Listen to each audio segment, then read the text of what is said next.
विद्यार्थियों, इससे पहले भी मेरे द्वारा आपके लिए वीडियो लेक्चर प्रिपेयर किए जाते रहे हैं और आगे भी किए जाते रहेंगे। जिस तरह मेरा ऑब्जेक्ट है कि इन विपरीत परिस्थितियों में आपकी पढ़ाई, आपके अध्ययन पर कोई विपरीत प्रभाव न पड़े, इसलिए मेरे द्वारा वीडियो लेक्चर प्रिपेयर करके अपलोड किए जाते रहे और किए जाते रहेंगे। सिर्फ मेरा आपसे यही अनुरोध है कि जिस तरह मैं विपरीत परिस्थितियों में वीडियो लेक्चर प्रिपेयर करके अपलोड कर रहा हूँ, ठीक आप सभी भी उन्हीं परिस्थितियों का ध्यान रखते हुए सफलता की ओर अग्रसर होते रहें और दिन प्रतिदिन अध्ययन करते रहें। आप अपनी पढ़ाई को, अपनी स्टडी को, अपने अध्ययन को बिल्कुल भी रुकने न दें। इसके अलावा भी अगर कहीं कोई समस्या आती है तो आप मुझे कॉल कर सकते हैं। मेरे वीडियो लेक्चर में मेरा मोबाइल नंबर भी है। Thank you. अब देखिए आज का मेरा कंसेप्ट क्या है। In what case are statement of person who can not be as a witness relevant explain. वे कौन सी परिस्थितियां हैं जिन परिस्थितियों में किसी ऐसे व्यक्ति द्वारा कुछ बात कहना, बयान देना न्यायालय द्वारा एडमिट किया जाएगा जबकि वह व्यक्ति अस्तित्व में नहीं है। किसी व्यक्तित्व के अस्तित्व में नहीं होने से तात्पर्य यहाँ बताया गया है, दो मीनिंग है उसकी।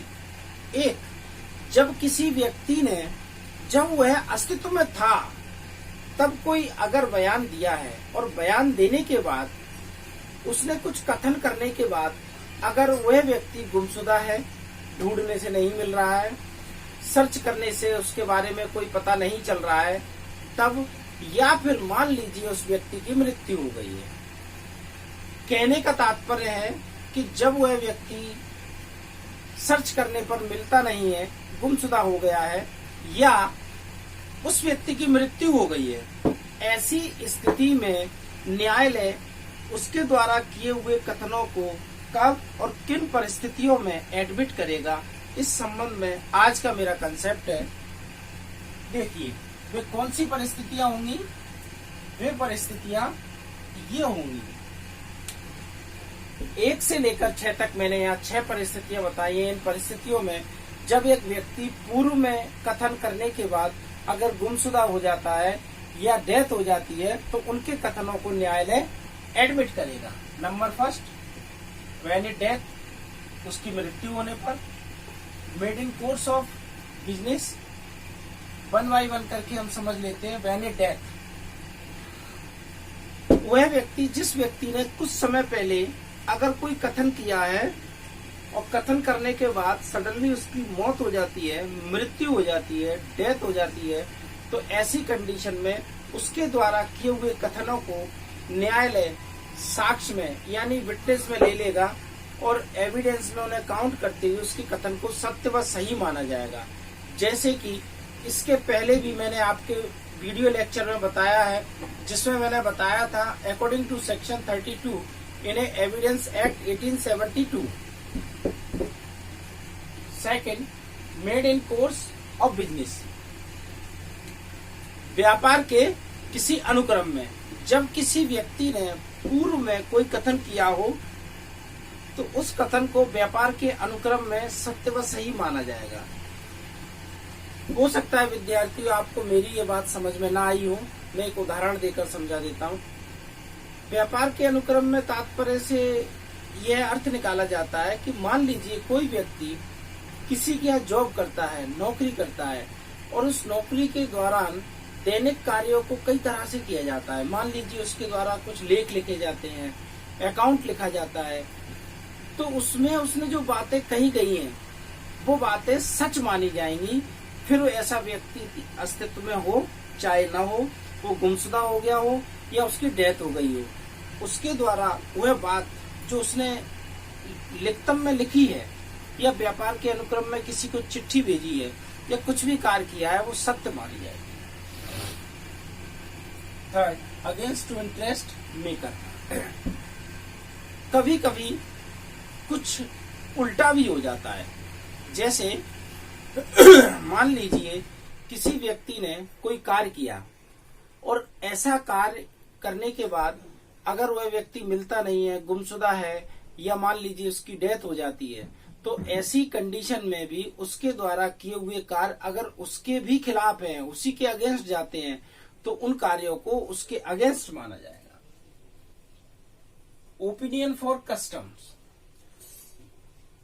मान लीजिए कोई व्यक्ति जब अस्तित्व में था और अस्तित्व में रहते उसने किसी रूढ़ी, परंपरा या किसी ऐसे आधार पर कोई ऐसी प्रचलित प्रथा के पक्ष में कोई बात कही, जिस बात को कहने के बाद वह व्यक्ति मिल नहीं रहा है, उसकी जानकारी नहीं मिल रही है, या वह व्यक्ति मृत्यु को प्राप्त हो गया है, उसकी डेथ हो गई है, तो ऐसी कंडीशन में उसके द्वारा कही हुई उस बात को सत्य माना जाएगा और न्यायालय उसे एडमिट कर लेगा। Fifth, related to relationship.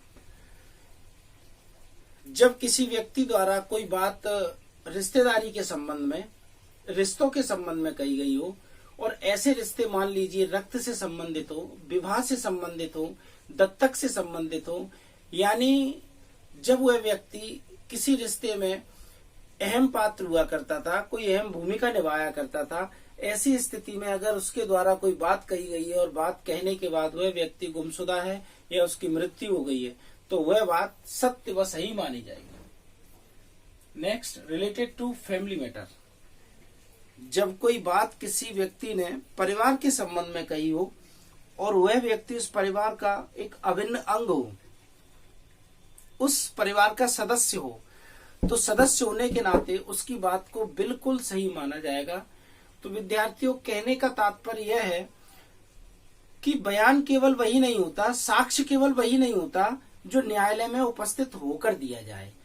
कई बार ऐसा होता है कि किसी व्यक्ति ने कोई बात अपनी किताब में लिखी, अपनी डायरी में लिखी, जैसे कि अक्सर लोग अपनी डायरी लिखते हैं, या अकाउंट में लिखी। मान लीजिए किसी व्यक्ति का कोई लेटर न्यायालय में विवाद का विषय है कि ये लेटर अमुक व्यक्ति ने लिखा था, दूसरा व्यक्ति कह रहा है कि नहीं लिखा था, तो हम प्रमाणित कैसे करें?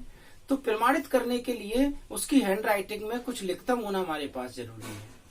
सडनली अगर कोई व्यक्ति ये बोलता है कि वो व्यक्ति एज ए अकाउंटेंट फलानी फलानी दुकान पर फलाने फलानी इंस्टीट्यूशन में काम करता था, तो वहां उसके द्वारा लिखे हुए बही खातों को मंगा लें। अगर उसके द्वारा लिखे हुए बही खातों में वही हैंड राइटिंग है जो हैंड राइटिंग उस लेटर में है, तो इट इज ए रिलेवेंट। तो ऐसी स्थिति में न्यायालय को कोई फर्क नहीं पड़ता है कि वो व्यक्ति मौजूद है, नहीं है, गायब है, गुमशुदा है या उसकी डेथ हो गई। जिस लेटर की बात थी उस लेटर की हैंड राइटिंग उससे मिलती है, यानी इट इज ट्रू। तो विद्यार्थियों, कहने का तात्पर्य यह है कि केवल वही साक्ष्य नहीं होता जो न्यायालय में उपस्थित होकर दिया जाता है। कई बार ऐसी परिस्थितियां सामने आती हैं कि जिनमें व्यक्ति उपस्थित नहीं होता है, मृत्यु भी हो चुकी होती है, लेकिन उसके द्वारा किए हुए कुछ कार्यों को साक्ष्य में शामिल कर लिया जाता है। और न्यायालय ऐसा कब करता है? जब वह अपनी जांच कर लेता है और इस बात का इत्मीनान उसे हो जाता है कि हाँ, ये बात सत्य व सही है। विद्यार्थियों, आज का मेरा वीडियो लेक्चर यहीं समाप्त होता है और आगे भी मेरे द्वारा आपके लिए वीडियो लेक्चर प्रिपेयर करके अपलोड किए जाते रहेंगे। धन्यवाद।